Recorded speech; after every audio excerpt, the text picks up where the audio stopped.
Fully submerged body अगर stable equilibrium में है तो सेंटर ऑफ ग्रेविटी को सेंटर ऑफ बॉयंसी के नीचे होना ही पड़ेगा, नेसेसरी कंडीशन है वो। अब हम लोग आते हैं कि अगर बॉडी फुल्ली सबमर्ज्ड नहीं है, फ्लोट कर रहा है, तब स्टेबल इक्विलिब्रियम का क्या कंडीशन होगा। अगर कोई बॉडी फ्लोट कर रहा है तो क्या ये हमेशा जरूरी है कि बॉडी को स्टेबल इक्विलिब्रियम में होने के लिए centre of gravity centre of buoyancy के नीचे ही हो? क्या ये जरूरी है? फ्लोटिंग बॉडी के लिए वो जरूरी नहीं है। यानी कि फ्लोटिंग बॉडी में ऐसा हो सकता है कि जो सेंटर ऑफ ग्रेविटी है वो ऊपर हो जाए, सेंटर ऑफ बायोंसी नीचे हो जाए। ऐसा हो सकता है किसमें? फ्लोटिंग बॉडी में। कैसे होगा मैं अभी बताता हूं। तो बच्चों मान लो कोई फ्लोटिंग बॉडी है जिसका सेंटर ऑफ ग्रेविटी जो है वो सेंटर ऑफ बायोंसी के नीचे है, और सेंटर ऑफ ग्रेविटी और सेंटर ऑफ बायोंसी को दोनों को सेम वर्टिकल लाइन में होना पड़ेगा अगर ये बॉडी इक्विलिब्रियम में है तो। अब मैंने कहा कि मान लो कि अगर इस बॉडी का centre of gravity G centre of buoyancy B के नीचे है तो इस केस में ये फ्लोटिंग बॉडी स्टेबल इक्विलिब्रियम में होगा। इस बॉडी को अगर आप इक्विलिब्रियम पोजीशन से थोड़ा सा डिस्प्लेस करते हैं, या तो एंटी क्लॉकवाइज डायरेक्शन में या क्लॉकवाइज डायरेक्शन में हल्का सा डिस्प्लेस करिएगा, तो आप देखिएगा कि इन दोनों फोर्सेस के कारण एक टॉर्क आ जाएगा जो रीस्टोरिंग टॉर्क होगा, इस बॉडी को वापस अपने इक्विलिब्रियम पोजीशन की तरफ ले जाएगा। ये बिल्कुल एग्जैक्टली वैसा ही केस होगा जो हमने फुल्ली सबमर्ज्ड बॉडी के लिए देखा था ना, एग्जैक्टली वैसा ही डायग्राम बनता है। इसलिए मैं इसको दोबारा नहीं बना रहा हूं, आप इसको थोड़ा सा क्लॉकवाइज या एंटी क्लॉकवाइज हल्का सा स्लाइट डिस्प्लेसमेंट करके देख लीजिएगा। आपको एक रीस्टोरिंग मोमेंट या रीस्टोरिंग टॉर्क लगेगा जो इस फ्लोटिंग बॉडी को वापस अपने इक्विलिब्रियम पोजीशन की तरफ ले जाएगा। So if G is below B then a floating body is in stable equilibrium. तो ये तो हो गया स्टेबल इक्विलिब्रियम का कंडीशन, और ये सफिशिएंट कंडीशन है। अगर ये कंडीशन सेटिस्फाई होगा, यानी कि G जो है वो B से नीचे है, तो फ्लोटिंग बॉडी स्टेबल इक्विलिब्रियम में होगा। This is a sufficient condition. But is this condition necessary also? क्या ये जरूरी है ऐसा होना for a floating body to be in stable equilibrium? नहीं, this is not a necessary condition. तो ये ध्यान में रखिए कि this is a sufficient condition but not necessary. Fully submerged body के लिए हमने बताया था कि ये जो G है उसको B के बिलो होना पड़ेगा। This is a sufficient condition also and a necessary condition also. किस केस में? अगर ये बॉडी फुल्ली सबमर्ज्ड हो तो। वहां हमने इफ एंड ओनली इफ वाला स्टेटमेंट लिखा था ना, याद होगा। लेकिन एक फ्लोटिंग बॉडी में मैं कह सकता हूं कि ये जो कंडीशन है सफिशिएंट है। हाँ, अगर G B के बिलो हो जाए बहुत अच्छी बात है, हमारी वल्ले वल्ले हो गई, बिल्कुल ये बॉडी स्टेबल हो जाएगा। लेकिन ये होना जरूरी नहीं है। यानी कि ऐसे पॉसिबल केसेज होंगे कि ये जो G है B के ऊपर चला जाए फिर भी जो फ्लोटिंग बॉडी है वो स्टेबल इक्विलिब्रियम में हो। अब ये बहुत से बच्चों को कंफ्यूजन होता है और बहुत से बच्चों को गलत पता होता है कि स्टेबल इक्विलिब्रियम के लिए फ्लोटिंग बॉडी में हमेशा G जो है वो B के नीचे होना चाहिए। ये मिसकंसेप्शन होता है, और मुझे लगता है कि कुछ टीचर्स को भी ये कंफ्यूजन होता है कि अगर एक फ्लोटिंग बॉडी स्टेबल इक्विलिब्रियम में है तो भैया उसका जो G है centre of gravity of the whole body वो सेंटर ऑफ बायोंसी के नीचे ही होना चाहिए, बिल्कुल नेसेसरी होना चाहिए। ऐसा मिसकंसेप्शन होता है। मैं क्या बोल रहा हूं कि नहीं, this is wrong, this is not a necessary condition. मैं अभी आपको बताता हूं कि ये कंडीशन नेसेसरी क्यों नहीं है। मान लो आपको एक फ्लोटिंग बॉडी दे रखा है और इस बॉडी की डेंसिटी यूनिफॉर्म है। मान लीजिए कि एक कीबोर्ड शेप का एक वुड है, ये वाटर में फ्लोट कर रहा है, इसका टोटल लेंथ L है, और जो पोर्शन वाटर में सबमर्ज्ड है ना उसका हाइट हम लोग h कर देते हैं। बिल्कुल हो सकता है, ऐसा तो आपने रियल लाइफ में देखा ही होगा कि आपने एक वुड डाला, वुड जो है वो पानी में फ्लोट कर रहा है। अब बच्चों जरा ये बताओ कि ये बॉडी अगर यूनिफॉर्म डेंसिटी की है तो इस बॉडी का, इस फ्लोटिंग बॉडी का सेंटर ऑफ ग्रेविटी कहाँ होगा? बच्चे को पता है। आप बोलिए कि हाँ सर ये यूनिफॉर्म डेंसिटी का है, ये अगर L हाइट का है तो इसका सेंटर ऑफ ग्रेविटी जो है वो L/2 हाइट पे होना चाहिए। बिल्कुल सही। तो हम लोग लिख सकते हैं जो G है वो L/2 हाइट पे होगा। इसको हम लोग ऐसे लिख दें, Z of G is equal to L/2। ये नोटेशन मैं यूज कर रहा हूँ, Z ऑफ G, इसका मतलब होता है height of that point from a reference level. तो रेफरेंस लेवल हम लोग लेते हैं, ये जो बेस है ना उससे कितने हाइट पे होगा centre of gravity? L/2 height पे होगा। अब बताओ इसका सेंटर ऑफ बायोंसी कहाँ पे होगा? सेंटर ऑफ बायोंसी क्या होता है? सेंटर ऑफ बायोंसी होता है उस रीजन का सेंटर या सेंट्रॉइड जिस रीजन में पहले लिक्विड था, जिसको अभी इस ऑब्जेक्ट ने डिस्प्लेस कर दिया है। यानी कि ये वाला जो पोर्शन है ना, देखो ये वाला पोर्शन, इस पोर्शन में पहले क्या था, लिक्विड था। उस लिक्विड को किसने डिस्प्लेस किया, इस वुड ने या इस ऑब्जेक्ट ने डिस्प्लेस किया। तो इस पोर्शन का जो सेंट्रॉइड होता है, उसका जो ज्योमेट्रिकल सेंटर होता है, जिस पोर्शन में पहले लिक्विड था, जिस लिक्विड को अभी इस ऑब्जेक्ट ने डिस्प्लेस कर दिया, इस पोर्शन का ज्योमेट्रिकल सेंटर। तो ये भी बहुत आसान है, ये देख लो, अगर H है तो जो सेंटर ऑफ बायोंसी है वो कहाँ होगा, ये सेंटर ऑफ बायोंसी कहीं यहाँ पर होगा, h/2 पे होगा। तो हम लोग लिख सकते हैं कि Z ऑफ B यानी कि height of centre of buoyancy, ये क्या हो जाएगा, ये हो जाएगा h/2। और ये बॉडी अगर फ्लोट कर रही है तो बच्चा बच्चा जानता है कि h is less than l, इसका मतलब क्या हो गया कि ZB is less than ZG। अब इसको मैंने इतने डिफिकल्ट टाइप के नोटेशन में लिख दिया है, लेकिन ये बेसिक सिंपल चीज़ तो आप लोग को समझ में आ ही रहा होगा ना कि सेंटर ऑफ ग्रेविटी क्या होगा, उस पूरे ऑब्जेक्ट का सेंट्रॉइड। और ये यूनिफॉर्म डेंसिटी की बॉडी है तो इसका centre of mass, centre of gravity, centroid सब कुछ एक ही जगह पे होगा। तो centre of gravity of the body L/2 height पे है, सेंटर ऑफ बायोंसी जो है वो h/2 हाइट पे है।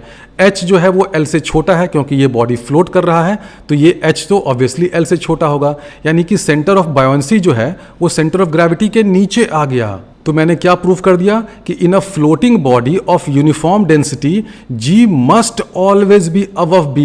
Centre of gravity of the body जो है ना वो सेंटर ऑफ बायोंसी से हमेशा ऊपर होता है, ऑलवेज ऊपर होता है। यही स्टेटमेंट कभी आपको एग्जाम में दे देगा ट्रू फॉल्स टाइप में, 4 ऐसे स्टेटमेंट लिख करके और पूछेगा कि बताओ ये ट्रू है या फॉल्स है। बच्चे तो सोचेंगे कि सर नहीं हमने तो सीख रखा है स्टेबल इक्विलिब्रियम होता है, तो उस केस में तो G जो है वो B के नीचे आता है, तो हमेशा ये ऑलवेज तो ट्रू नहीं होगा, इसको फॉल्स कर देंगे। नहीं बच्चों, नहीं नहीं नहीं, आप देख लो यहां से, अगर बॉडी की डेंसिटी यूनिफॉर्म है तो सेंटर ऑफ ग्रेविटी जो बॉडी का है वो सेंटर ऑफ बायोंसी से हमेशा ऊपर होगा। अब ये G हमेशा जब ऊपर होगा तो बहुत सारे केसेस तो फ्लोटिंग बॉडी के होंगे ना, जब ये फ्लोटिंग बॉडी स्टेबल इक्विलिब्रियम में हो, बिल्कुल होना ही है। दुनिया में तो बहुत सारे फ्लोटिंग बॉडी होंगे यूनिफॉर्म डेंसिटी के जो स्टेबल इक्विलिब्रियम में है और फ्लोट कर रहे हैं। तो इस केस में देखो G जो है वो B से ऊपर है और बॉडी जो है वो स्टेबल इक्विलिब्रियम में है। ऐसा तो किसी ने नहीं कहा ना कि दुनिया के जितने भी फ्लोटिंग बॉडी है यूनिफॉर्म डेंसिटी वाले सब के सब अनस्टेबल इक्विलिब्रियम में होंगे, ऐसा तो कोई नहीं कह सकता है ना। आप अपने घर पे एक्सपेरिमेंट कर लीजिए, एक ऐसा वुड ले लीजिए और ये वाला जो विड्थ है वो मान लीजिए कि 20 सेंटीमीटर है, इस वुड का लेंथ कर दीजिए 10 सेंटीमीटर। आप ये एक्सपेरिमेंट घर में करके देख लीजिएगा, यूनिफॉर्म डेंसिटी की वुड लीजिएगा, आप देखिएगा कि ये जो वुड है वो फ्लोट कर रहा है और बिल्कुल स्टेबल इक्विलिब्रियम में फ्लोट कर रहा है। और इस वुड का सेंटर ऑफ ग्रेविटी कितने हाइट पे होगा, 5 सेंटीमीटर हाइट पे होगा। इसका सेंटर ऑफ बायोंसी कहाँ होगा, उस 5 से नीचे होगा। तो आपने अपने घर में बैठे बैठे एक्सपेरिमेंट कर लिया कि फ्लोटिंग बॉडी में centre of gravity centre of buoyancy से ऊपर हो भी जाए तो भी स्टेबल इक्विलिब्रियम हो सकता है। इसीलिए G का B से नीचे होना ये नेसेसरी कंडीशन नहीं है, सफिशिएंट है। हाँ, सफिशिएंट इसलिए है क्योंकि अगर ये G नीचे चला गया B से, यानी कि मान लीजिए कि यहाँ पे अपने खूब सारा लोहा वोहा भर दिया, ठीक है, लोहा भर दिया नीचे में, तो क्या हो जाएगा, इस बॉडी का G जो है वो एकदम नीचे चला जाएगा। तो उस केस में भी ये बॉडी स्टेबल इक्विलिब्रियम में रहेगी। तो G जो है अगर B से नीचे है तो सफिशिएंट है, ठीक है, मान लिया सफिशिएंट कंडीशन है, बॉडी स्टेबल इक्विलिब्रियम में रहेगी, लेकिन ये नेसेसरी नहीं है। तो अभी मैंने बता दिया कि किसी फ्लोटिंग बॉडी में सेंटर ऑफ ग्रेविटी जो है वो अगर सेंटर ऑफ बायोंसी से ऊपर हो तो भी स्टेबल इक्विलिब्रियम हो सकता है। मैंने कहा हो सकता है, इट मे बी, मस्ट मैं नहीं बोल रहा हूं। और इस एक्सपेरिमेंट से आप ये भी देख सकते हैं कि for a floating body in stable equilibrium G may be above और बिलो B, तो ये स्टेटमेंट भी सही है। तो इस तरह के खूब सारे स्टेटमेंट आपको एग्जाम में दे करके पूछ सकता है कि बताओ तो which of the following statement is true और फॉल्स। तो ये स्टेटमेंट भी ट्रू है, ये स्टेटमेंट भी ट्रू है। तो अब हम लोग देखते हैं कि अगर centre of gravity centre of buoyancy से ऊपर हो जाए तो कब स्टेबल होगा और कब अनस्टेबल होगा। मान लो ये फ्लोटिंग बॉडी है, अजीबोगरीब शेप का है और ये इक्विलिब्रियम में है। ये इस बॉडी का सेंटर ऑफ ग्रेविटी G है, ये सेंटर ऑफ बायोंसी है B। G और B को कनेक्ट करता हुआ हम लोग एक लाइन बना सकते हैं, बिल्कुल, this is not a big deal. Any two points can be connected by a straight line ना। आपको मैंने 2 पॉइंट दे दिया है, दोनों पॉइंट को भैया एक स्ट्रेट लाइन से कनेक्ट कर दूँ। आप कहेंगे कौन सी बड़ी बात है, ये तो कोई बच्चा भी कर लेगा। तो connecting these 2 points G and B is not a big deal. आप आराम से इन दोनों पॉइंट्स G और B को एक स्ट्रेट लाइन में कनेक्ट कर दीजिए, बिल्कुल हो जाएगा।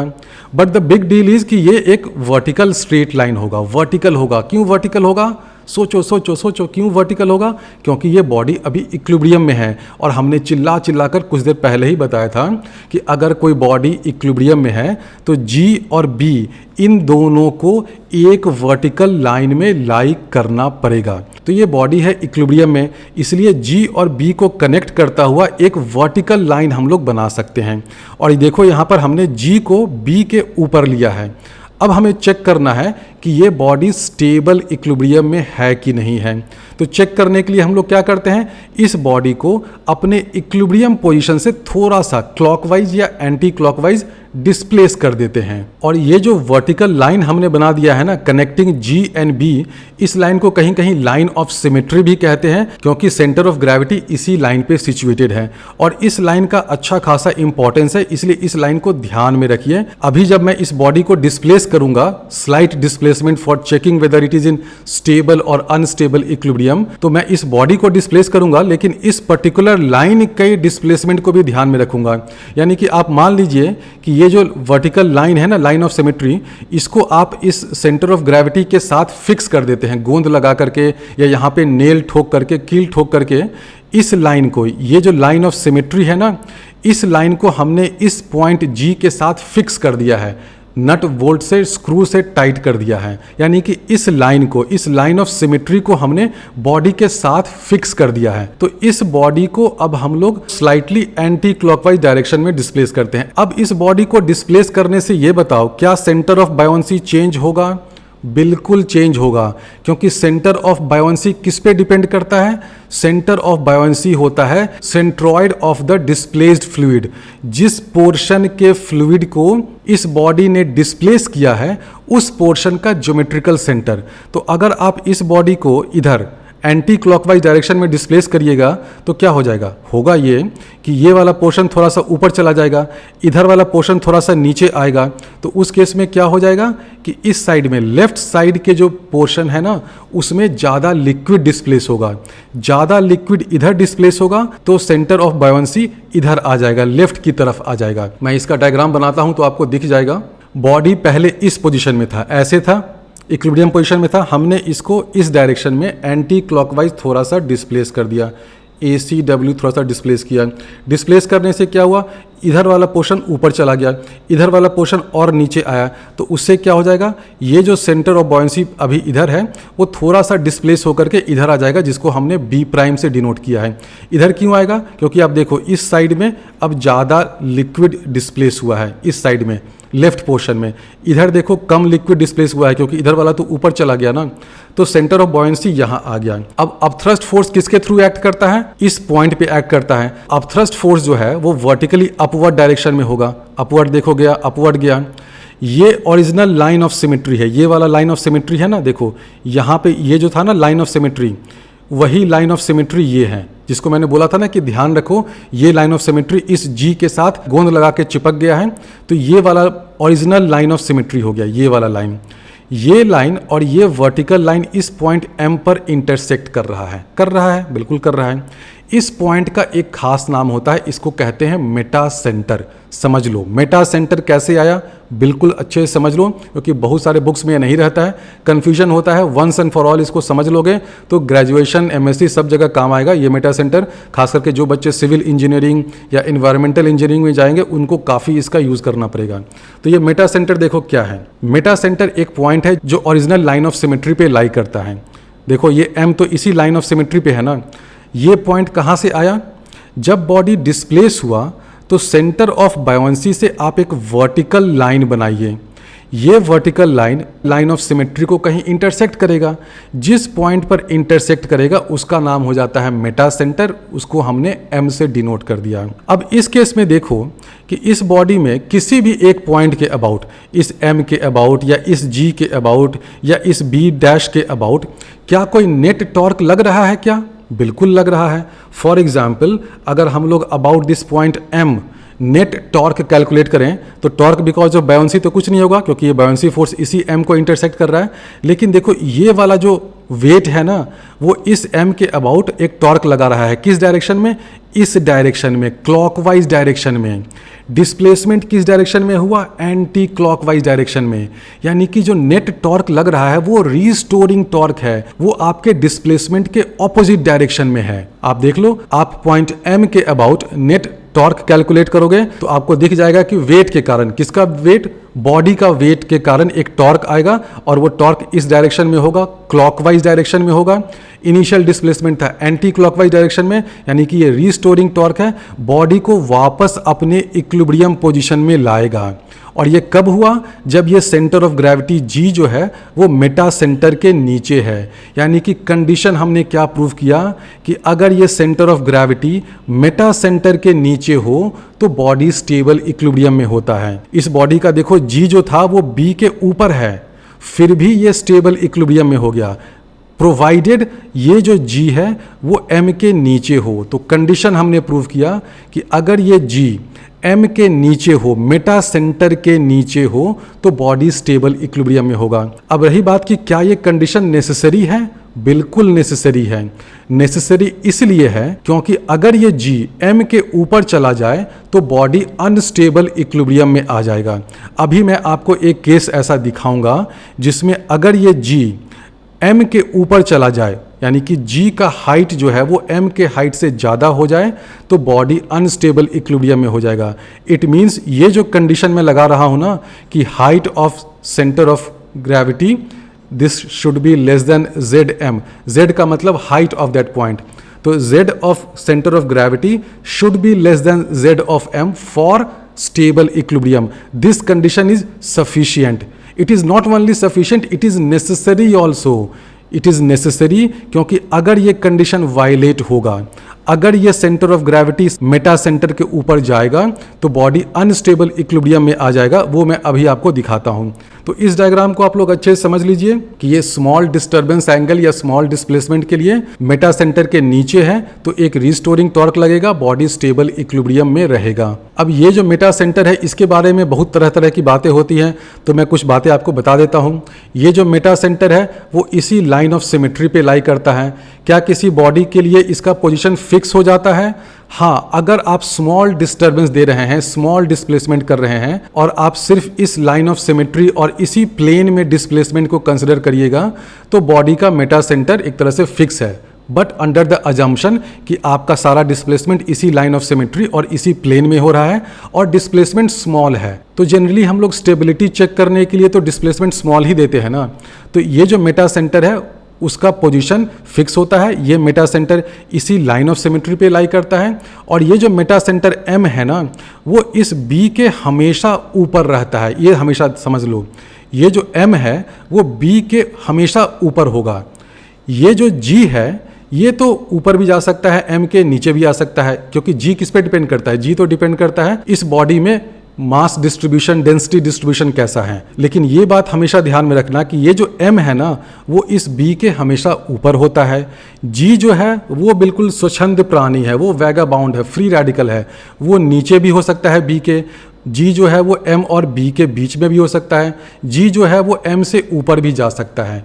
G कहीं भी ऊपर नीचे कर सकता है, क्योंकि G क्या है? G है सेंटर ऑफ ग्रेविटी। वो किस पे डिपेंड करता है? वो डिपेंड करता है इस बॉडी के मास डिस्ट्रीब्यूशन पे। मान लीजिए कि आपने खूब सारा लोहा भर दिया तो क्या हो जाएगा? G चला गया B के नीचे। मान लीजिए कि आपने छत पे खूब सारा लोहा भर दिया, ठीक है, नाव की सीलिंग पे लोहा डाल दिया, नाव तो डूबेगा ही आपके एक्सपेरिमेंट के चक्कर में, लेकिन होगा क्या? जो G है वो M के ऊपर चला जाएगा। तो G कहीं भी रह सकता है, लेकिन ये चीज़ हमेशा ध्यान में रखिए कि जो मेटा सेंटर होता है ना वो B के हमेशा ऊपर होता है। मैथमेटिकली इसको मैं प्रूव कर सकता हूँ, इस लेवल पे आपको बिल्कुल नहीं करना है।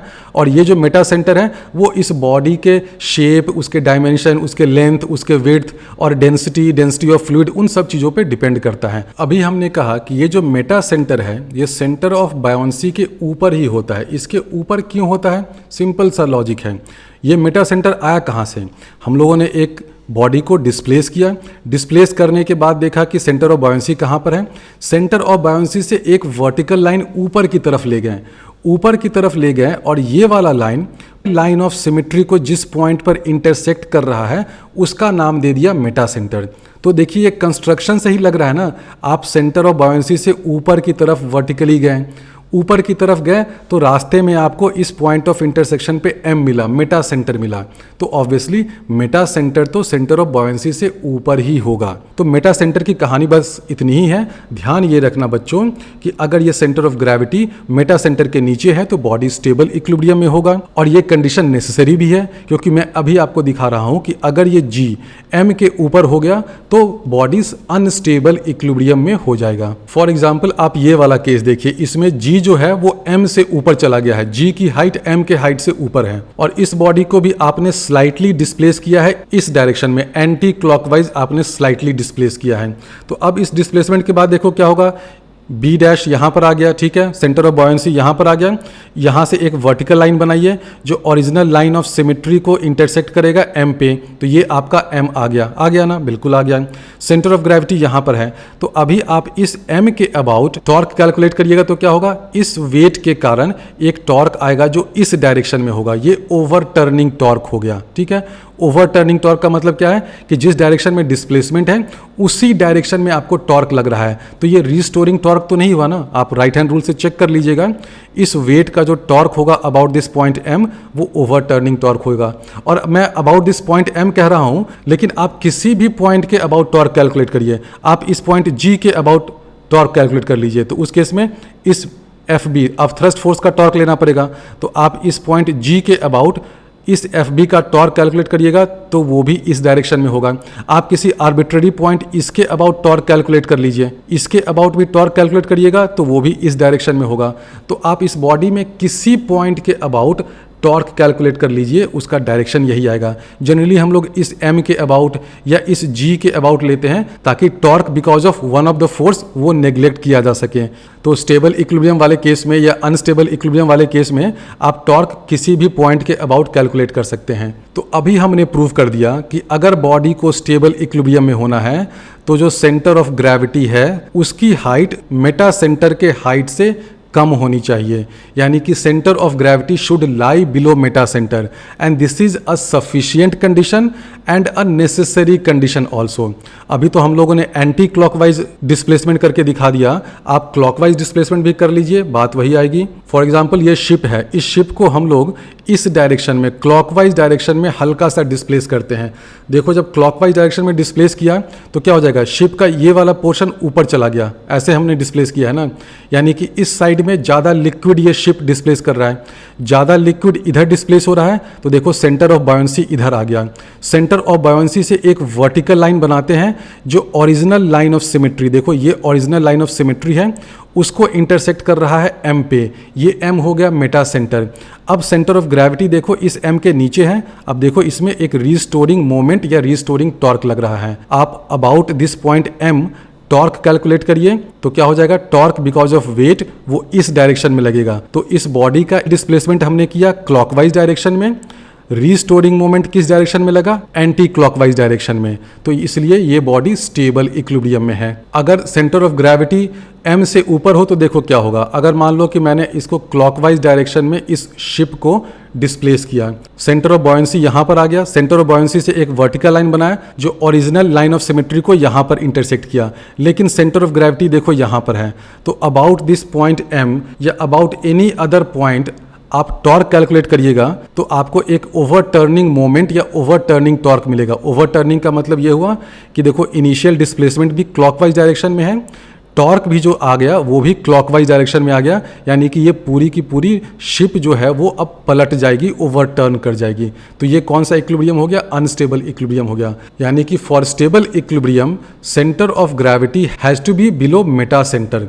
आप इसको ऐसे भी समझ सकते हैं कि एक फ्लोटिंग बॉडी में देखिए 3 पॉइंट्स हो गए, एक तो हो गया मेटा सेंटर, दूसरा हो गया सेंटर ऑफ बायोंसी। और हमने अभी ये भी बता दिया कि जो सेंटर ऑफ बायोंसी है वो मेटा सेंटर के हमेशा नीचे ही होता है। और ये भी ध्यान रखिएगा कि ये जो मेटा सेंटर का राग मैं अलाप रहा हूँ, फुल्ली सबमर्ज्ड बॉडी के लिए आपको इस मेटा सेंटर की कोई जरूरत नहीं पड़ती है। मेटा सेंटर की जरूरत या मेटा सेंटर का कॉन्सेप्ट आता है जब बॉडी फ्लोट कर रहा है, फुल्ली सबमर्ज्ड हो। उसमें तो बहुत ही सिंपल कंडीशन था, नेसेसरी एंड सफिशिएंट कंडीशन था कि जो सेंटर ऑफ ग्रेविटी है वो सेंटर ऑफ बायोंसी के नीचे हो जाए for fully submerged body, body stable equilibrium में हो गया। बहुत ही सिंपल कंडीशन था। फ्लोटिंग बॉडी के लिए ये मेटा सेंटर का राग अलापना पड़ता है। अब जी जो centre of gravity of the body है उसके पास देखिए 3 ऑप्शन है। वो चाहे तो यहाँ पर हो सकता है, बी के नीचे हो सकता है, या वो चाहे तो एम और बी के बीच में हो सकता है, मेटा सेंटर और सेंटर ऑफ बायोंसी के बीच में, या वो चाहे तो एम से ऊपर हो सकता है। तो जी के पास 3 ऑप्शन है। बेसिकली जी के पास ऑप्शन नहीं है, ऑप्शन तो आदमी के पास है, क्योंकि हम ही लोग तो डिसाइड करते हैं ना कि इस बॉडी की सेंटर ऑफ ग्रेविटी कहाँ होगी। अगर हमने नीचे खूब सारा वेट डाल दिया तो सेंटर ऑफ ग्रेविटी नीचे आ गया, अगर वेट जो है वो बिल्कुल ऊपर आ गया किसी कारणों से तो सेंटर ऑफ ग्रेविटी ऊपर आ जाएगा। तो एम और बी का रिलेटिव पोजीशन तो फिक्स है कि एम जो है वो बी से हमेशा ऊपर होगा। जी के पास 3 ऑप्शन है, उसके पास 3 रीजन है, या तो वो बिल्कुल नीचे हो सकता है, या एम और बी के बीच में हो सकता है, या एम से ऊपर हो सकता है, डिपेंडिंग अपॉन 3 पोजीशंस कि जी कहाँ पे लाई करता है, इस रीजन में या इस रीजन में या इस रीजन में। इस रीजन में ऑब्वियसली अगर जी लाई करेगा तो क्या हो जाएगा, ये स्टेबल पोजीशन हो गया। और ये कंडीशन सफिशिएंट है लेकिन नेसेसरी नहीं है। अगर सेंटर ऑफ ग्रेविटी इस रीजन में लाई कर रहा है तो बॉडी स्टेबल कंडीशन में होगी, लेकिन ये जो कंडीशन है ना ये सफिशिएंट है, sufficient for body to be stable, but this is not necessary condition. ये जी बोलेगा, सेंटर ऑफ ग्रेविटी बोलेगा कि मालिक तू मुझे इतना दबा के क्यों रखे हुए है, तुझे चाहिए कि बॉडी स्टेबल ही रहे ना, तो मुझे थोड़ा सा ऊपर भी कर दो, मुझे सांस भी लेने दो खुली हवा में, तो भी तुम्हारा कोई नुकसान नहीं होने वाला है। यानी कि जी जो है वो इस बी के नीचे हो, ये नेसेसरी नहीं है फॉर स्टेबिलिटी। जी बोलेगा कि मुझे थोड़ा सा ऊपर उठने तो दो, तुम्हारा कोई नुकसान नहीं होगा, तुम बिल्कुल से अनस्टेबल नहीं होगे। तो ये जो रीजन है ना, ये वाला रीजन देख लो कौन सा है, ये कि जी जो है सेंटर ऑफ ग्रेविटी बी से नीचे हो जाए। अगर सेंटर ऑफ ग्रेविटी बी से नीचे है तो बिल्कुल सफिशिएंट कंडीशन है फॉर स्टेबिलिटी, बॉडी स्टेबल होगा, but it is not necessary. दूसरा रीजन हो सकता है कि जी जो है आपका इस रीजन में लाई करे, एम और बी के बीच में, और इस रीजन में भी क्या होगा, बॉडी स्टेबल होगा, और ये सफिशिएंट कंडीशन है, और साथ ही साथ ये नेसेसरी कंडीशन है। नेसेसरी क्यों है, क्योंकि ये जो जी है सेंटर ऑफ ग्रेविटी अगर एम के ऊपर गया तब तो बॉडी अनस्टेबल हो जाएगा। इसलिए हम लोग कहते हैं कि ये वाला कंडीशन नेसेसरी कंडीशन है, नेसेसरी भी है, सफिशिएंट भी है। कौन सा condition, that G has to lie below M. तो ये जो कंडीशन है ना कि G has to be below M, ये सफिशिएंट भी है फॉर स्टेबिलिटी और ये नेसेसरी भी है, क्योंकि अगर ये कंडीशन वायलेट हुआ, अगर जी ये उछल करके ज़्यादा स्वच्छंद होकर के, ज़्यादा फ्री रेडिकल और वैगा बाउंड बन के और खुले सांड की तरह अगर ये जी जो है ये गया ऊपर एम के, मान लो इस रीजन में गया, तो बॉडी इस रीजन में अनस्टेबल हो जाएगी। तो इस डायग्राम को ध्यान में रखना, मेंटल पिक्चर बना लेना। इस तरह का मेंटल पिक्चर बना लोगे तो कभी भी कन्फ्यूजन नहीं होगा, और इस तरह का एक्सप्लेनेशन और इस तरह का डायग्राम आपको दुनिया की किसी बुक में नहीं मिलेगा। अब आगे इससे रिलेटेड थोड़ी सी थियरी मैं और बताऊंगा जब मैं 2 प्रॉब्लम सॉल्व करूंगा। JEE 99 का एक बहुत ही अच्छा क्वेश्चन है जो इसी से रिलेटेड थियरी से आसानी से सॉल्व हो जाता है। तो फ्लोटिंग बॉडी के लिए, स्टेबल इक्विलिब्रियम के लिए देखो क्या कंडीशन होता है। A floating body is in stable equilibrium if, देखो मैंने इफ एंड ओनली इफ नहीं बोला है, if centre of gravity of the body lies below the centre of buoyancy. तो ये क्या हो गया, सफिशिएंट कंडीशन हो गया कि अगर आपका centre of gravity centre of buoyancy के नीचे हो गया तब तो आपको कुछ सोचना ही नहीं है, मेटा सेंटर फिटा सेंटर के बारे में सोचिए ही मत। ये अपने आप में सफिशिएंट कंडीशन हो गया कि हाँ भाई आपका बॉडी तो स्टेबल इक्विलिब्रियम में है। A floating body is in stable equilibrium if and only if centre of gravity lies below the Meta centre. तो ये मेटा सेंटर वाला कंडीशन नेसेसरी है। तो तीनों कंडीशन को यहां हमने समराइज करके लिख दिया है।